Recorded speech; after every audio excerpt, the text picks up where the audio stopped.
listener production. Okay, are you recording? Howdy, fine folk. You are listening to episode 141 of the Howie Games, Part A, featuring the GOAT of supercars. We love a GOAT on this podcast. Not many GOATs around. They are few and far between. This man is a GOAT. Jamie Whincup. Only 7 drivers have won 4 or more Bathurst Championships. Today, Jamie Whincup joins the greats. He gets his 4th. Paul Dungrell gets his 1st. 4 Bathursts, and quite possibly still counting. 7 championships, 500 plus races, over 120 wins, near on 100 pole positions. Jamie has been an irresistible force in supercars for well over a decade.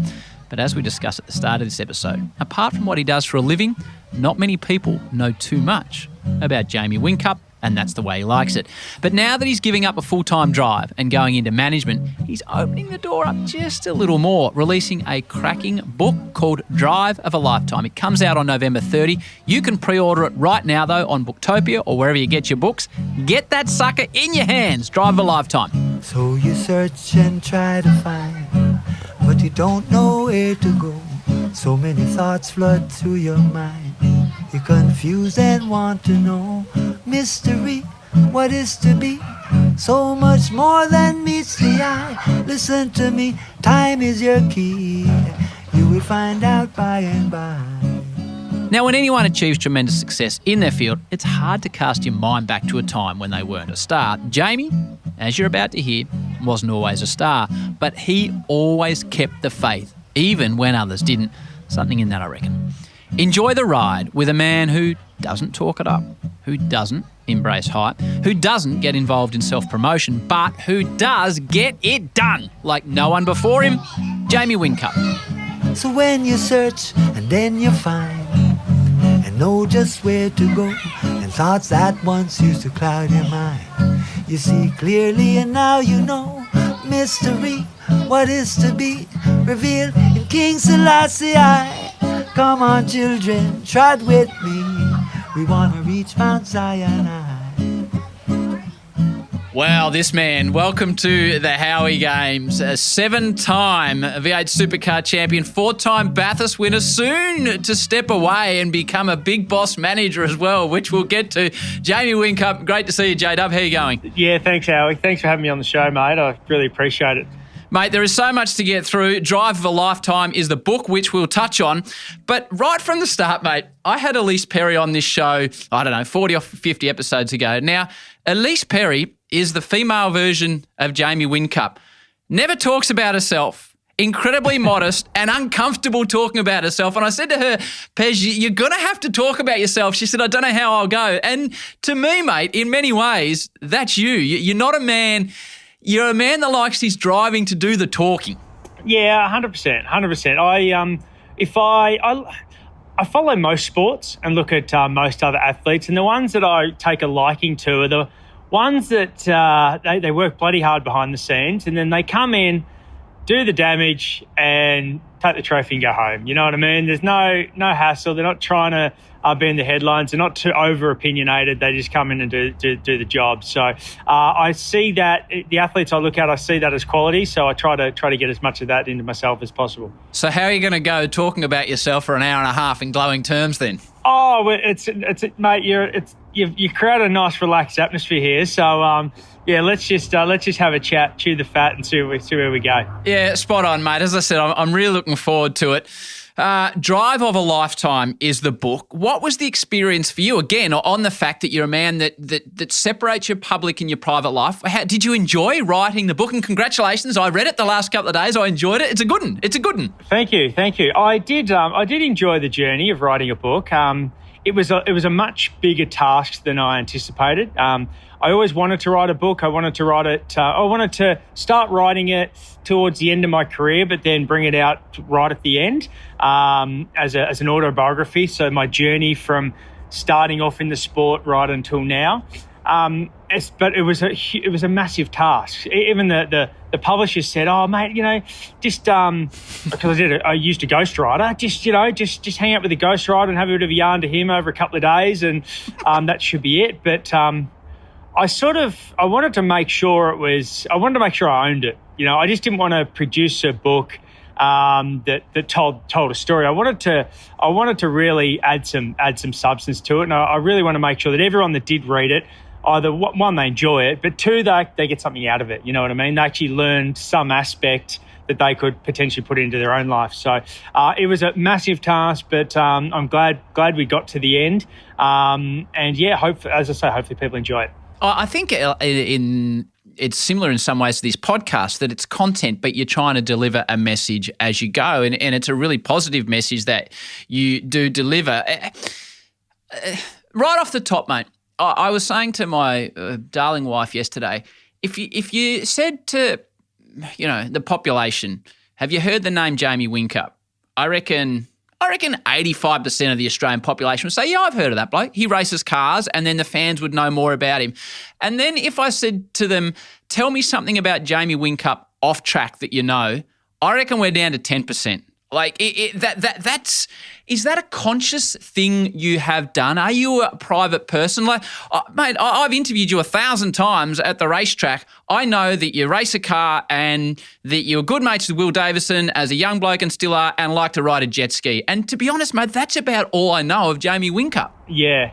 Well, I guess I don't want to bore people with my day-to-day life. You know, I think it's interesting, and I get involved in most sports. You know, love kicking the footy, love getting out on the water, love going for a bushwalk, love my mountain bike. I try to maximise this amazing world and this amazing country we live in, but I don't want to bore people with what I'm having for breakfast. And I've gone for a run or gone for a mountain bike. I don't think that's interesting. But I certainly want to bring as many people along the motorsport journey as I possibly can. So that's sort of been my focus. It's not really a secret, so to speak, what I do in my personal life, but I just don't see a need for the public.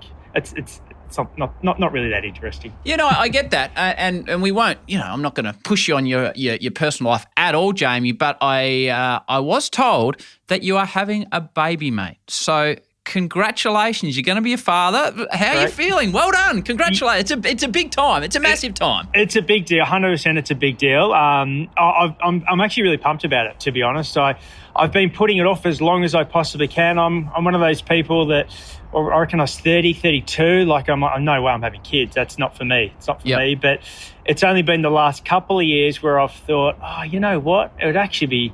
You change as a human. You get older and you mature and you change. And the last couple of years, I've been thinking, hey, this is a possibility. I'd love to be. When I'm older in life, I'd love to have a child. The last couple of years, it's been on the agenda. You're not guaranteed a child.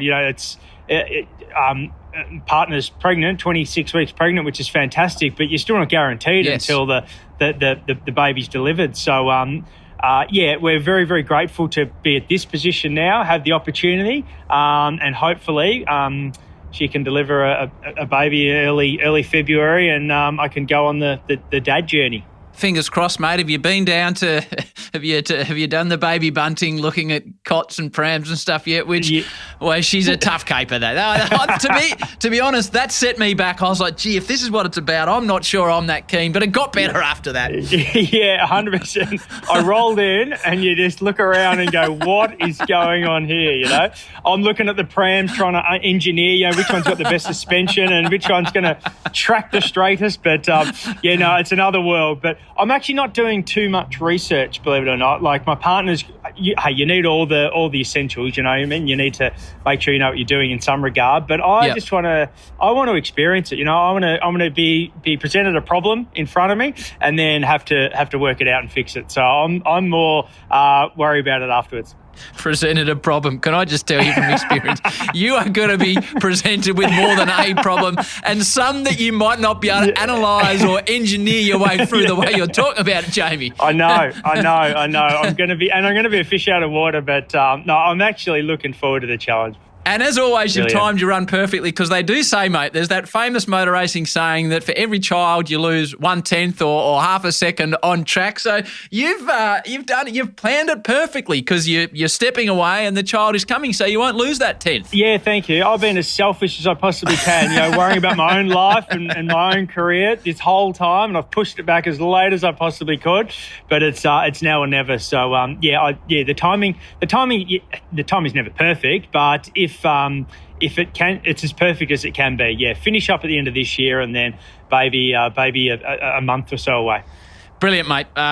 I've already compared you to Elise Perry. Now I'm going to compare you to Kelly Slater, the 11-time world surfing champion, because when he was on the show, I found myself having to research. So you know what you're doing and what you're talking about, Jamie. There's 11 world titles to research. And I remember thinking, geez, I can't just go, so in X year you won this one and then you won that one. And it's the same with you, mate. And I spent 4.5 hours yesterday away from reading the book, making pages of notes. So I am across statistically what you've done, mate. There is a lot to get through.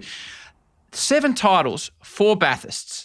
Little Jack Perkins, I said, what am I going to ask my man Jamie Whincup? And he said, ask him how he feels about being called the GOAT. So I'm going with it right off the top. Statistically, mate, you are the best driver in the history of the sport.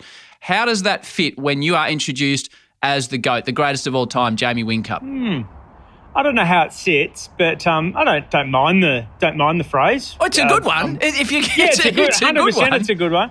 Yeah, 100%. So no, I certainly don't mind it. But hey, I'm at the end of my career, so I've had a fantastic run, and of course we all know it's a team sport. It's most of the time it's sometimes it's embarrassing standing on the top step looking like you're the Lone Ranger. I've got here by myself and I'm on the top step and it's all about me. But it's, as I said, sometimes it's embarrassing knowing that there's hundreds of people behind the scenes. Most of them will be down below the podium, but then there's another 50 or so people back at the workshop who are all being part of me having the opportunity to stand on the top step of the podium, So the driver gets paraded, they get publicised, but really it's a massive team sport. But yeah, I've had a fantastic run. I've had some fantastic equipment. I've been able to get some fantastic people around me, and I've had a good run. But hopefully the next generation, hopefully the next young kid comes through and beats every record that I've got. That's what it's all about. That's evolution. And I don't agree with people saying, 7 titles, that will never get broken.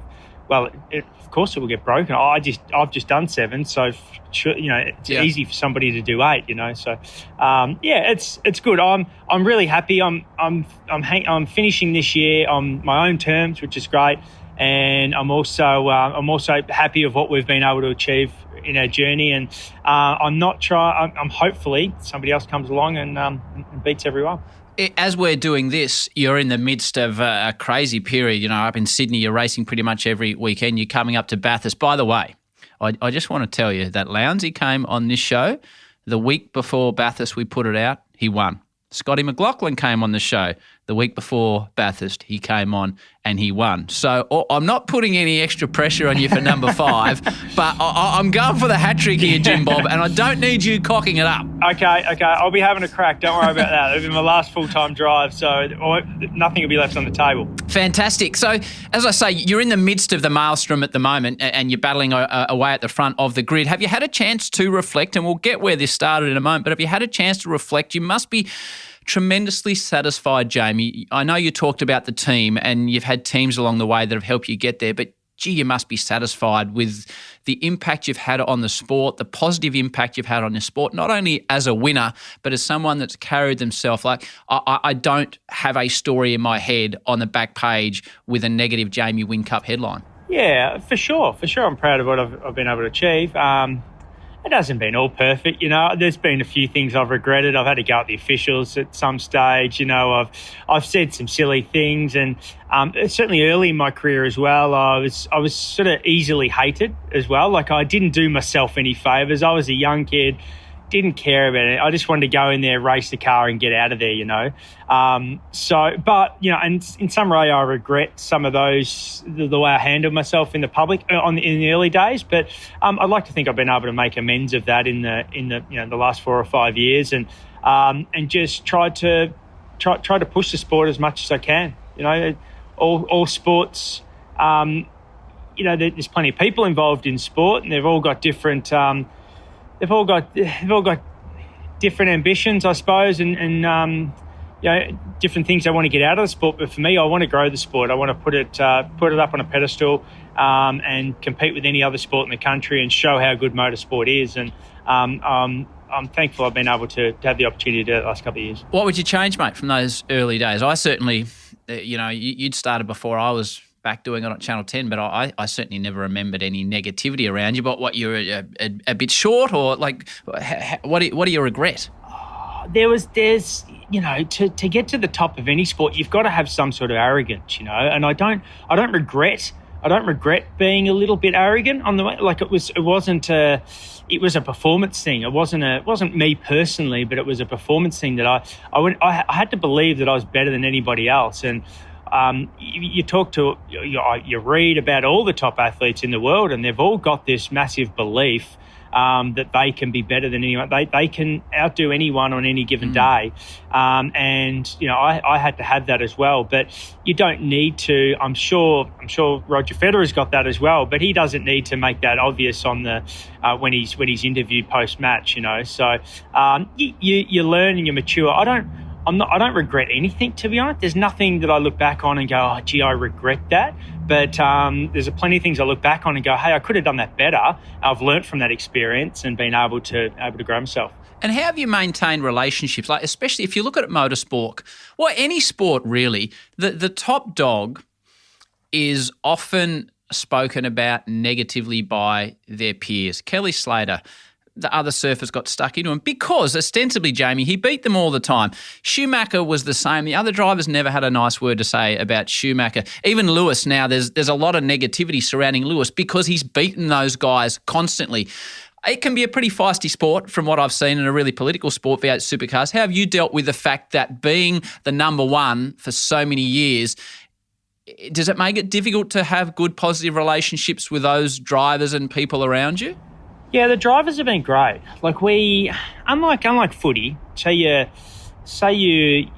meet a team one week and then you won't see them for, 14, 15 weeks. I'm not sure of the numbers, Yep. But you don't see them for a long time, But we're on the track in a normal circumstance every 3 weeks, So if you touch someone the wrong way, and generally your pace, you're around a certain area, whether your car's really good that year and you're up the front or you're mid-pack or the back, it doesn't matter. You're generally around the same people all the time. So if you fix somebody up, then, you're going to get it back 3 weeks later. So there's almost a bit of respect that goes on between the drivers. Plus, we're all doing 300K. If you don't respect each other, people are going to die. So you've really got to make sure that there's that it's dog eat dog. You want to beat everyone, but there's that respect as well that, hey, we can hurt ourselves here. So the drivers have been great.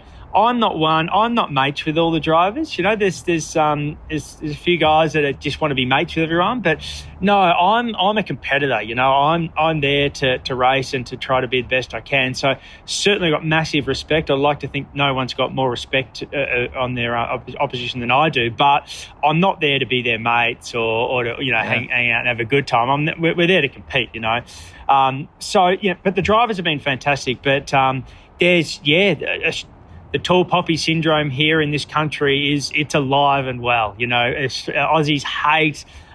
We love smashing down the people, especially sports people or even politicians, people that are getting out there having a go and exposing themselves. They're basically exposing themselves because they're trying to make themselves better. They're putting themselves in the public eye, putting themselves in situations where they're trying to go better. And we love, as soon as somebody is having a crack and they don't quite get it right, we just love smashing them down, So that's part of our makeup. That's part of being Australian, and that's the way it is. Yeah, that's a much discussed theme on this podcast. I normally leave it up to the guest to talk, Jamie, but I've been pretty strong on this throughout the whole podcast that it's something I don't understand. Like I love the American culture in what we're talking about, that they want people to succeed and they want their athletes to succeed and they pump them up. How have you dealt with negativity coming your way? I know you're not massive on social media, but I'm sure you still cop it at times. How have you dealt with negativity in your world, mate? Yeah, the good thing is I don't get involved too much with social media. I'm certainly on social media, and I'm aware of what you've got to be aware of what's going on. So you have a constant scroll every now and again, but I'm not actively on it all the time. I just I'm just trying to go out and do things and better myself more than have a look at it online. But I'm not negative on social media. It's all part of life. It's been a fantastic tool to be able to bring as many fans along on the journey as we can. Like I got a $500,000 race car, and we go all over the country just competing, and we got some of the best toys in the garage you could think of. So I want to, instead of us just enjoying it, I want to try to bring as many people along on the ride as I possibly can. Now, just before we get stuck at the start of the journey, I don't know if you're going to remember this, but this is one of my favourite moments in V8 supercars in my time covering. I think I spoke about it with Lounsey on the episode, but I can't remember.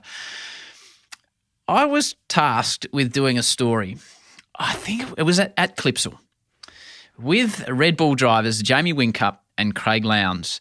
And they was some deal, I reckon it was Domino's, Jamie, to deliver pizzas, right? I know exactly where you're going. Yeah, keep going. So you and Lounsey and I go out, and entrants have sent it in, and all of a sudden, up rolls at the door Jamie Whincup and Craig Lowndes, and they're with the Domino's car, they're delivering a pizza, and there's old mate from Channel 10, Howie, with his cameraman, and we're filming proceedings. Can you recall what the situation was with one of the punters, Jamie? I remember it clearly. I remember, as you say, we had Domino's was our sponsor, and we were hand delivering pizzas. So we go downtown South Australia. I don't know where we were at, but it was downtown, and the door opened. They saw the cameras and the door shut pretty quickly. Who knows what was flushed down the toilet in that 1 minute while they were getting ready. And then the door comes open again, and hi guys, we've got some pizzas for you. Anyway, I thought we were okay then, but then once I looked down and saw the locator tag around the ankle, I thought, let's get out of here. Get in the cars, guys, we're out. I just remember saying to old mate, because I saw you and Lounsey looking at something, and I didn't pick it up because I was focused on the shot. And I remember thinking, J-Dub, so this guy has one of those bracelets on where he can't leave his home due to a criminal situation. And I remember thinking, it's too dark to get the shot of this bloke. So I said, mate, can you just move out the front a bit so we can get a bit more light? And he said, well, I can't leave my front door. And I've asked him why, and you and Lowndes started laughing because you knew he had the bracelet on, and I didn't realise you had the bracelet on, Jamie. Cut it off. Let's get out of here before we get shot. That's right. I need to get that story from Channel 10 at some point, mate. I'm glad you recall that. Where did it start? What was the first thing you drove, Jim? Oh. Yeah, it was a go-kart. So my uncle was he raced sports sedans. So he had a big Larry red Chevy Monza and used to go around the circuit. And my father was involved as well. He was his mechanic, and they used to work with Alan Moffat, and so they were involved in motorsport. And then when I turned 7 years old, they thought we'll get Jack. I was a bit of a lost kid when I was growing up. I didn't really have an interest, or I used to do a bit of everything, but I never actually had a proper interest. So they decided to give me an interest, and that was go-karting. So yeah, it was just the usual. It's come around to Uncle's place one night. Just we're going around there for dinner, and then we went out to the garage, and there was a nice shiny red go-kart. And there it was. I was 7 years old, so I was a bit shocked in a way. It wasn't. It was like, what's going on here? And I couldn't actually fathom that it was my go-kart, but that's where the journey started, and it was literally something to fill in the weekends. That's all we're trying to do, is just give me an interest, something to go to the go-kart track on a Saturday or a Sunday and cut some laps and have a bit of fun. But the fun started to get serious, and then eventually became a profession. At what stage did it get serious? And we'll get to the cost, because motorsport is not a cheap sport at all. But at what stage did you start to think, right, like were you I often ask this question. I always phrase it the same way. Were you Ricky Ponting, that right from the start you were always going to succeed, or were you and he gives me a hard time for saying this, but I say it anyway, or were you a Justin Langer that really worked and gradually improved? Yeah, no, I had to work on it. My first day out, I think I went through 7 or 8 spark plugs, so I was going that slow in this 2-stroke go-kart that the plug would be fouled up, so it wouldn't start the next time. So I just thought that was part of go-kart. I'm like, why do you have to put a new spark plug in every time you go out? You know? Little did I know I was just fouling the thing up. So, Dad would come out, just get all the oil out of the engine, put a new spark plug in, and off we go again. So I was literally in idle for a couple of days. So he was a bit concerned. He's like, what have we? He recalls saying to my uncle, what have we got ourselves into here? You know, this is never going to work. But if I talk to my current boss, he's like, mate, you've got your skill from just going hard. You've had to really work hard for it. It hasn't come naturally. I'm probably Justin Langer. I had to work hard for it. At what stage do you start to say, and I know your dad's a massive part of your journey, at what stage do you start to think, okay, is this more important to me than school, and how am I balancing that up, and can I make a potential career out of this? Because motorsport is something that I've learned from working in it, that you need some tremendous support, and that support normally comes from a member or the whole family. For sure. I never thought that I'd ever make a profession out of it, certainly not in the younger years. When I was go-karting, I thought I was going to, I didn't think about it, but I was just focused on the next weekend, you know, and that's something that I felt has been a benefit. I was just focused on the next weekend. I never did any long-term planning, or I wasn't a kid at home racing karts going, I want to be a supercar driver, I want to be a Formula One driver. It was just, I just can't wait to get to the track on this weekend and do the best I can. Coming now down to take the checkered flag. Racing down here. Number 74, Jason Dixon. Number 7, Scott Miller. Number 16, Shay Becker. And number 90, Jamie Whincup. Well, Jamie made up a lot of ground, but he gave him far too much start in the early part of the race and made up the ground, and just shows the potential what young Jamie Whincup's got. He's a good driver, had a brilliant year so far, and a great race in that rookies event that we've just seen. And because I just did the best I could with what was in front of me and just made the most of the situation there, I slowly kept moving forward. So in some way, getting a bit off track here, in some way I go to schools, and it's okay to, you got to have a dream, and you've got to dream big, but I cringe a little bit when I hear kids go, I want to be here, you know, I want to, and they're setting the bar so high from the start. And I can't help myself but say, hey guys, just focus on what's achievable this year. You know what I mean? How can you get the most out of yourself right now? And just focus mainly on that.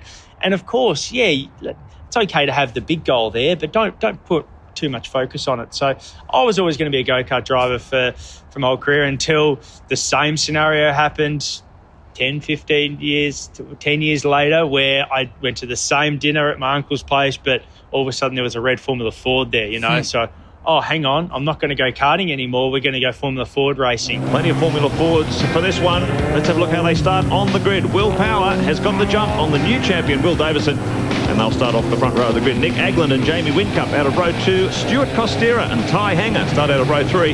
Daniel Elliott and Darren Drake out of row 4. And I remember saying to my good mate Paul Dumbrell when we're racing Formula Ford, we said, imagine a life where you could actually earn a living out of racing a car. Imagine getting $30,000 a year to race a race car full time. And that just blew our minds, you know. Be 3 wide across the top here, I reckon, guys. Whincup trying to squeeze down the middle as well, so who's going to give here? Whincup's got a great run. He's going to move up into second position unless Marshall can get him under brakes here, but no, Whincup will take it. Wow, that's great stuff from Whincup, the 18-year-old. He's doing a terrific job. Really has come on strong in season 2001. So, of course, we were sort of aiming for that, but thought it wasn't possible. And then one thing led to another, and then all of a sudden, this was my full-time profession, and I've earned a crazy good living out of my hobby, which I'm so grateful for. So, how have you survived the last 15 years on $30,000 a year as a V8 supercar guy? That's extraordinary, really, Jamie. Yeah, well, I started on basically drive for free, and then I moved through the ranks, and then I did a deal with my current team, actually, literally on apprenticeship wages for 3 years, and then full credit to the boss. In the second year, I almost won the championship. Come second to Garth Tander by 2 points, and he said, "Mate, I think you should be on on reasonable money, or at least at the right level to the rest of the field." Good. So he come to the party. So yeah, I've been. It's a tough one. I would, and I think most athletes would say the same thing. You would do it for free. If you had to do it for free, you would do it for free. But the commercial reality of it is, you get paid market rate, and market rate is for sport, certainly in this country, is very, very high. So that's just the way it is. Yeah, and so it should be. You're putting your career and your life on the line. Let's be honest, every time you go to work, which most of us aren't.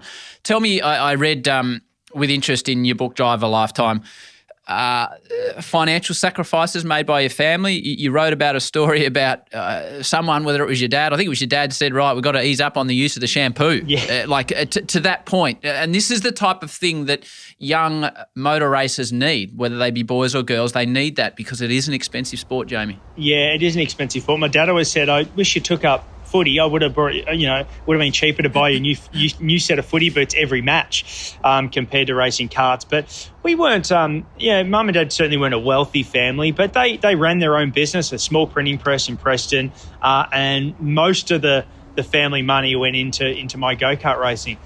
Somewhat to the disgust of my sister.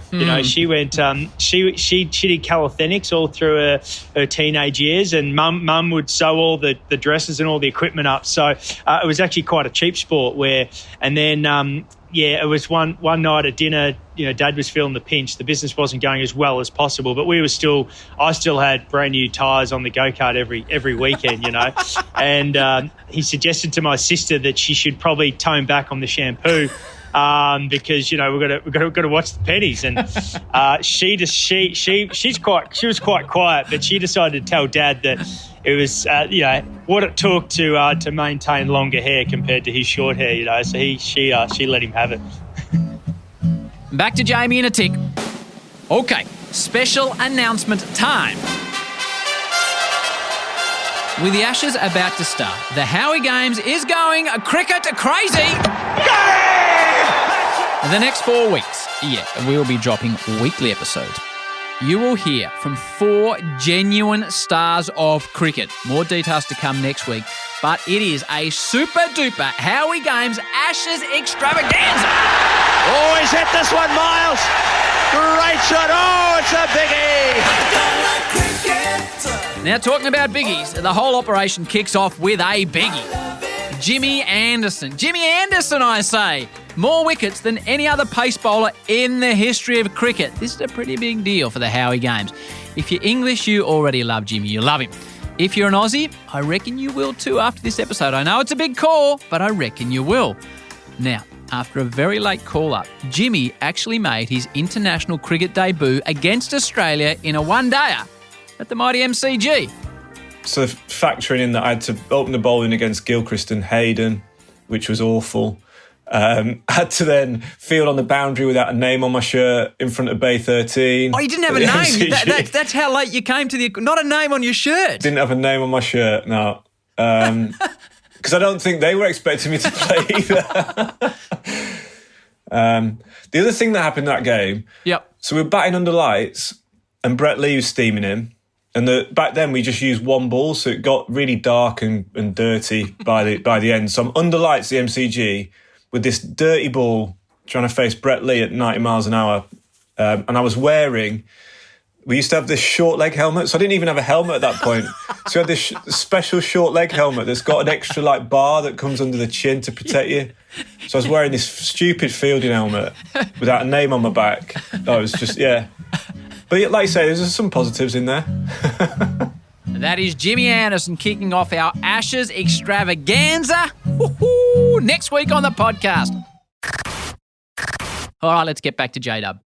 Mate, now I'm going to refer to my notes. Okay, you made your debut in 2002 at the Queensland Raceway Enduro, a co-drive with Max Duminy. Yeah, Dumsney. Yeah, Max Dumsney. See, your notes help you, but it doesn't help you on pronunciation. Anthony Tratt and Paul Stokehill in car number 75. Jamie Whincup and Max Dumsney have the drive in car number 35. The other one out of the Gary Rogers Motorsport crew. We will have 35 cars to start this race.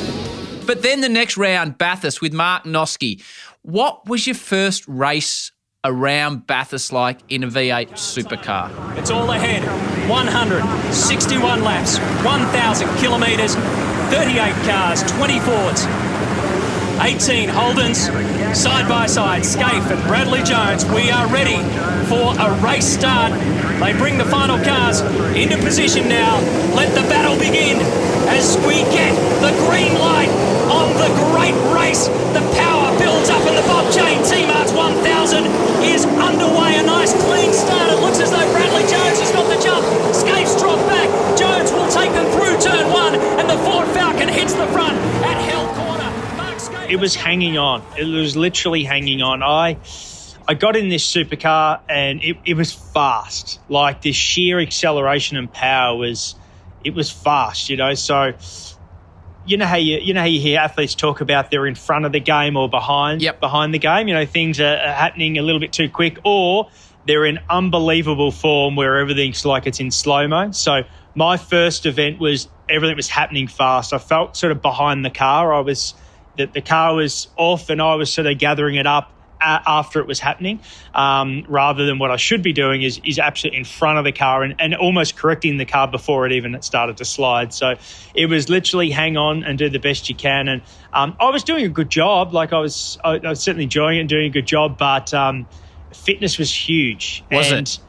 Yeah, fitness is massive, and you get a lot of match fitness the more you do, which helps out. But if you don't have any match fitness when you're new, you've got to actually be real physically fit and strong to be able to just muscle this car around. And I didn't have the fitness, so I reckon I got about 25 laps into my first stint, and I was hot, fatigued, made a mistake, and unfortunately ended up in the wall at the top of Mount Straight.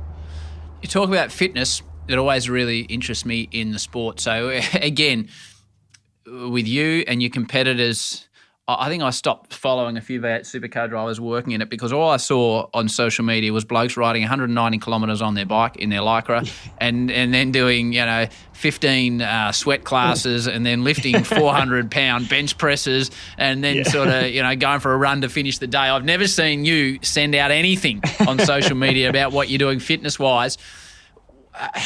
What's the importance, apart from being race fit from the car, how have you stayed fit and what do you need fitness-wise to be a V8 supercar champ?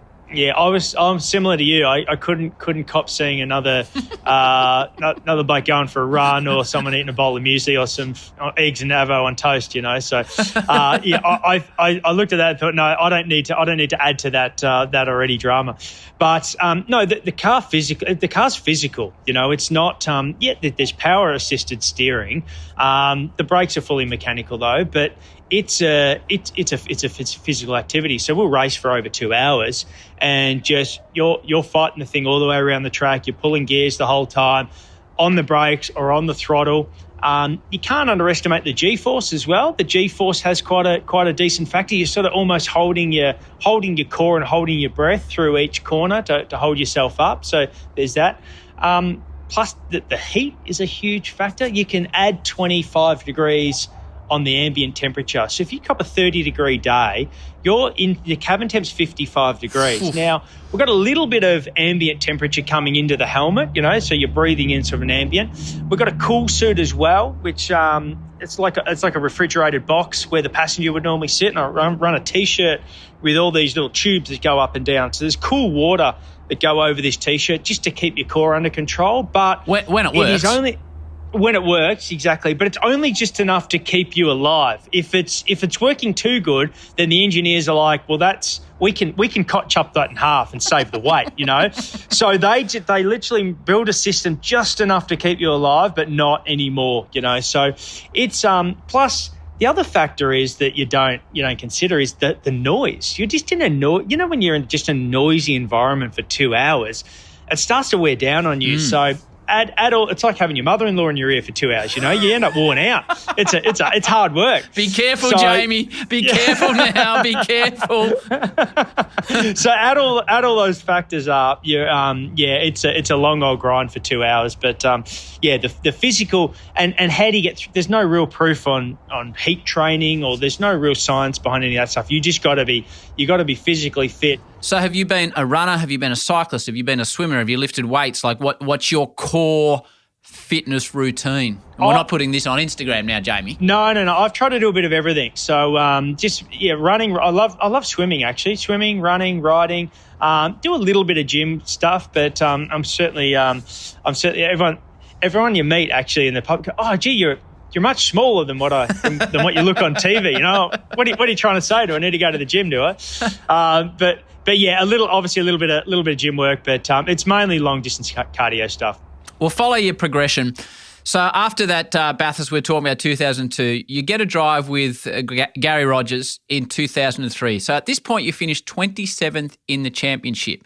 But at the end of the season, do you get called into the boss's office? The great thing about this podcast, Jamie, is people learn listening to it that everybody that succeeds fails along the way, and it's those that can deal with failure. You had a pretty rough introduction to the sport, I guess, end of 2003, mate. And this is a story I haven't heard. Yeah, it was rough, but looking back, it was what it was. So for anyone that doesn't know, I got a huge opportunity. Young kid, straight out of Formula Ford, which is the category straight out of go-karts, really. So you got go-karts, Formula Ford, and then you've got Porsche Cup, you got the development series, you got all these other series in between, and then you've got supercars, which is the highest level of Australian motorsport. So I went straight from Formula Ford straight to supercars. Got a huge opportunity with Gary Rogers, and I felt like I did the best I could with the scenario I was given. But at the end of that, I didn't even get to the end of the year. Gary called me into the office, with a few rounds to go, and said, "Mate, we're gonna part ways." It's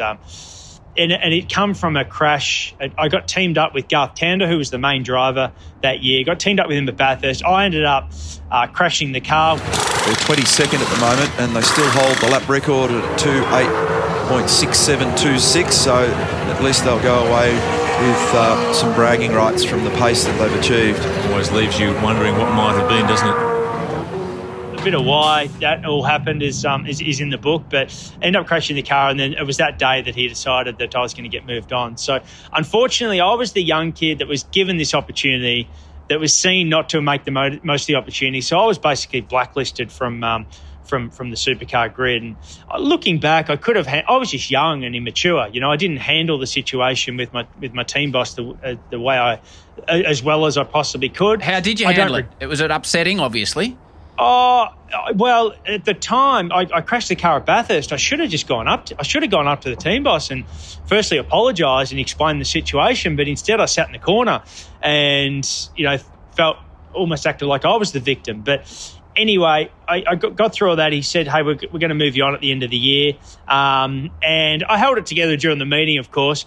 I'm not one, I don't cry much. I reckon, I feel like I've cried a dozen times in my life, but that hit me hard. I went out to my car in the car park and, teared up for 10 minutes or so and got the shock and the frustration out of, hey, what am I going to do next? So what did you do next? Worked harder. So, Dad always taught me that if you're being pushed into a corner or you're in a situation you don't like, fight your way out. Work harder and fight your way out of the situation to make it better. So, I'm not much of a salesman. I hate trying to sell myself. Which is a big part of your sport when you're a kid. If someone has to believe in you, you have to convince people in your caper, don't you? You do. You have to sell yourself. You don't have to be all up front and arrogant about it, but you have to certainly try to sell yourself in some way. So I did it was tough, but ringing up the team owners, and all I did was I just need a test. I need to get in. I need to get an opportunity to get in someone's car and do even if it's 2 laps. I just need that opportunity to I had a lot of self-belief. I knew I was I was good enough. I don't think there was any stage in my career where I thought I wasn't good enough to do the job, or I thought I could beat anybody else. I had massive self-belief, but I just needed that opportunity. So I hunted for it. Got a couple laps in a car, and that led to something else, and then I eventually got back into the sport. Talking about getting back into the sport, so 2004 you drove the Enduros with Larry Perkins, and then you got picked up in 2005 by Tasman Motorsport, which was probably run by Greg Murphy's father at the time, was it? Correct, yep, Kevin Murphy. Kevin, so I've got that right. So that year you finished 16th. So we talked about 27th. Now you've progressed to 16th, but you came second at Bathurst with a man that holds such a dear place in V8 supercars. He's no longer with us, Jace Richards. What did second at Bathurst mean in 2005 to a bloke trying to find his way into the caper? Skate, sensational in the Super Cheap Auto 1000. Skate and Kelly do it. Great job, lad. Happy birthday, Todd. Happy birthday, Todd. There he is. And Jason Richards, his best ever result with Jamie Wincup. That's unbelievable, guys. Mate, haven't we deserved this year? Yeah, that was absolutely massive. So I've got this lifeline to get back into the sport with through Greg Murphy's father, Kevin. Little did I know at the time that a certain team boss, Roland Dane, he was looking for a young, cheap kid that could stay out of trouble all year and could team up with Lounsey to win Bathurst. He was on the hunt that year for a young kid, and for me to run second, hand the car over to Jason in the lead with 30 laps to go, that was a huge pivotal point for me to get the opportunity with my current team. Bathurst obviously made such a big part of any V8 supercar driver's story. So 2006 now, we move to 888, where this time you come 10th in the championship. So you've gone 27th, you've gone 16th, you've gone 10th. You've won your very first V8 supercar race. Yeah, with 888, yeah. So teamed up with 888, and we roll out the box at one of the biggest events of the year, the Clipsal 500, and car was fantastic. I literally felt like a passenger. I was just there, just trying to get the most out of the car, and ran third on the Saturday, and then won on the Sunday, and won the Clipsal 500. So it was a fairy tale start to my journey with 888 racing. Remember this young guy, Jamie Wincup, sends the Ford fans into a frenzy. Wincup wins for the first time. What does winning do when you're trying to make your way? That's everything. But there's a common saying in motorsport: you're only as good as your last race. Yeah, and it's so true. You have a win, and you are you're hot property. You're the man of the moment, and you don't quite get it right the next time, and all of a sudden, oh no, he's no good. We probably need to move him on. So you're only as good as your current form and your current performance. So winning was huge for me back then, and that started to cement that. Hey, I had longevity if I was given the opportunity. One of those things not talked about in motor racing. Let's not talk figures, Jamie. But, and it's, everyone always says to me when you work in Formula One, do they get paid like extra if they win a Formula One race? And it's pretty complex, but basically they do. Do you get paid extra away from the team if you win a V8 supercar race? Like, do V8 supercars pay you, or is it just part of your contract and there's wins written into that? We're not talking figures here, just how it actually works, mate. Yeah, so now it's all appearance money. Every car on the grid gets the same amount of money through supercar. And at the moment, the teams own 30%. So basically, if you look at the profit from supercars for the year, the teams own 30%. Divide that by 24 cars. There's the appearance money to go racing. As far as drivers and also any team member, that's all got to do with the contract with the team. Okay. And some teams might offer performance money, some teams might not. That's completely up to the teams. But I'm a big fan of rewarding good performance within the team. Having a profit share or something in my car wash business, I'll run a decent profit share because I want the team to be rewarded for when we go well. I also want them to feel the pain for when we don't go well. If we make an error and we crash a car or we make a reckless mistake, then we're all going to hurt. We're all going to feel the pain of it, but we're all going to feel the joy of a win. So keep everyone on the same journey. How's the car wash business go? It goes really good. Yeah, really good. It sounds strange, doesn't it, that developing and innovating a car wash business, but it's automotive. Yep. The car wash industry works really well for me because it's a good mix of cars, but then that engineering side also. The books I read and the shows I watch, if you want to launder money, they always say in the trade to own a coin laundry or a car wash business. So you're not running some dodgy taxes through the whole thing, are you? I must be the biggest idiot in the country because I run no cash. Right, I'm all credit cards. So exactly. Everyone said, yeah, great cash business. I'm like, I'm not doing any cash. So yeah, maybe I missed a trick there. But I sleep at night though. Good, so there's a good trade-off. Good. Okay. So then you go on that incredible run with Lounsey. You win Bathurst 3 times in a row, 06, 07, 08, that you are heavily involved in. But the way the team is working at this stage in some really close races, how are you watching in 2006 when you hand the car over to Craig? Rick Kelly is on Craig's hammer, and there's always the cutaway shots of the co-driver, and there's Whincup. How's he actually feeling when his first Bathurst is within reach, but it's not there? What's it like watching? Yeah, well, that 2006, that was a unique scenario. So normally you'd be crazy nervous and just worrying or paranoid about the unknown. That's the normal scenario, but that didn't happen in 06. That wasn't the case. Craig again just cranking a little sideways. Is he knocking the rear tyre condition around? These two guys are putting extreme pressure on each other. Normally it's Lowndes, the man who's applying the pressure to other people. It's the tables are being turned on him now. There was, I don't know, I'm not a spiritual person. I don't believe that there's someone controlling the world or there's some force from within. But that day, it was ours, and everything that happened that day, there was this massive belief that we were going to win that race, So tying in with the whole Brock situation? With the whole Brock situation and Bev Brock come in the garage, with a couple of hours to go and go, this one's yours. There was just a huge...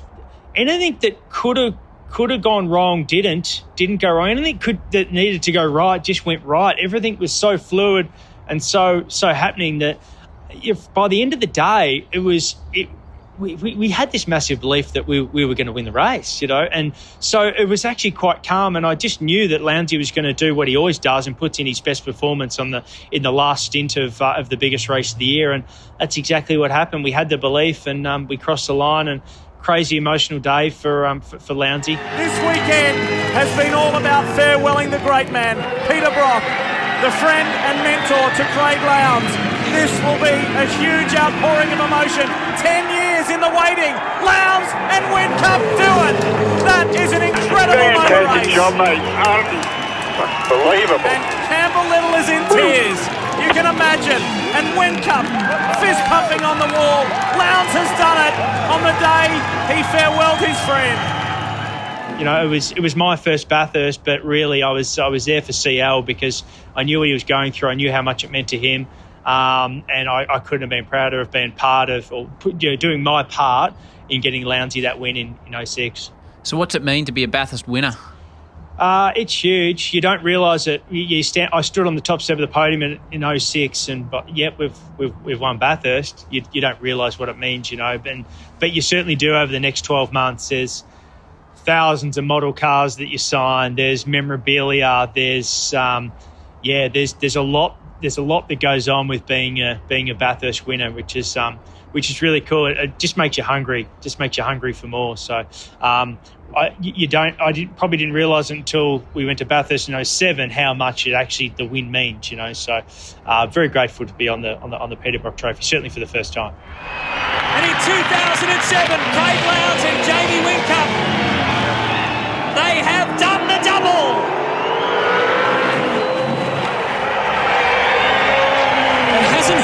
25 years. But these guys are the enduro experts.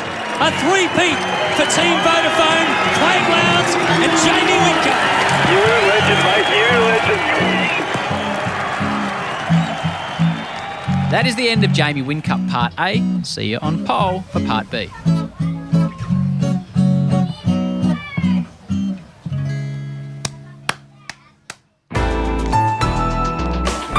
Listener.